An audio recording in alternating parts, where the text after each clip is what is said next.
Now in the next sutras from 4 to 11, Patanjali explains the Vrttis. Vrttis mean fluctuations, the waves that happen on the surface. When you go and watch the ocean, you see waves, you see movement. But that's not the ocean. The depth of the ocean, the undercurrents, the structure underneath, the life that is in the ocean, we don't see. And it's the same in yoga. It's the fluctuations of the mind that makes us cognize the world, that makes us aware of the world.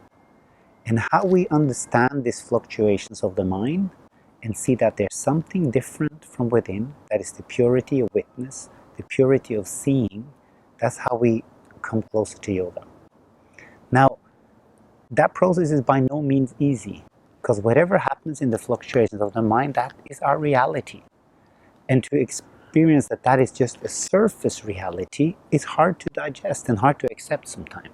So let's just look what Patanjali says about these Vrttis. He says, Vrittisarupyam itaratra. When the seer is not in his own nature, it is colored and moved by the fluctuations of the mind.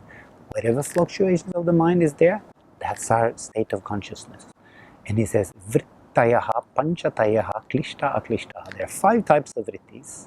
Now they may afflict us, or they may not afflict us.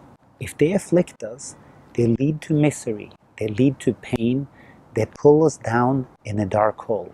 When they are unafflicting, they rise us up, and they make us rise above the kind of trivial, mundane perspective of things and see things in a new way. And that is the purpose of cultivating good patterns through yoga practice. But okay, the 5 Vrittis are Pramana, Viparya, Vikalpa, Nidra, and Smriti. So we have right knowledge or right cognition, false perception, fancy, sleep, and memory.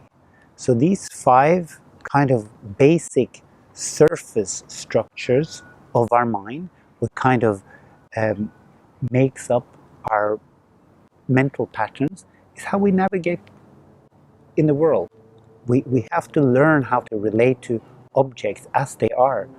Name and form of things on the surface level, unless we can relate to the name of form of things, we can't communicate and we can't understand the objects around us.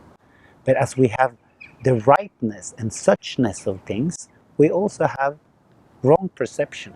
It's a default of the mind to misapprehend, and sometimes we don't know unless we come up and see things more thoroughly and clearly. And we have right perception, wrong perception, and we have fancy, which is built upon our previous experience of what we have seen, heard, or experienced through the senses, and we create fanciful structures out of that in the mind. Artistry, fantasy, all of these things, it's part of that vikalpa, which is a fluctuations of the mind, which kind of imagine things according to previous experiences. So without the imaginations, life is boring, but we cannot just live in an imaginative world. Life, brutal reality also hits us sometimes.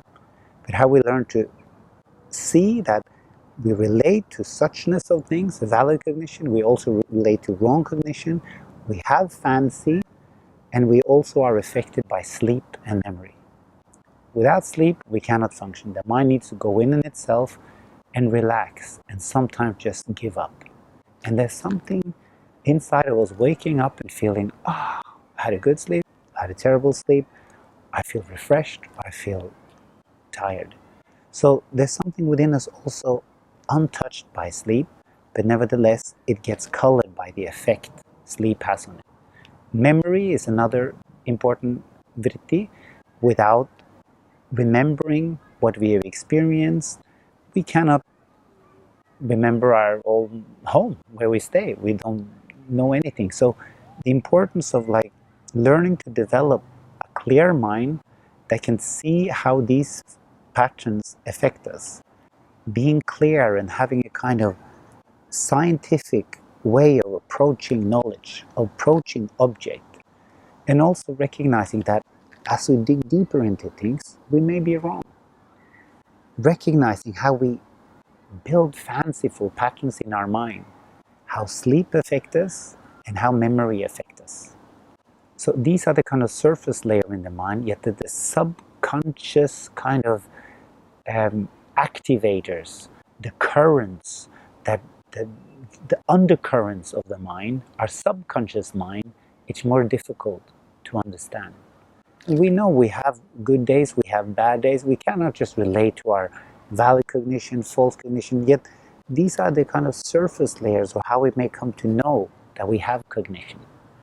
Then Patanjali says, as we learn to become aware of these surface structures in the mind and see how they bring about fluctuations in the mind, when we learn how to still them and they can become more transparent and you can see a purity of essence underneath, that is your source of awareness. It is not built upon right and wrong. It is not built upon concepts or non-concepts where you get sleep or non-sleep, where you have memory or no memory. It just is the very source of your being. And this existential being is what Patanjali tries to bring us back in contact with.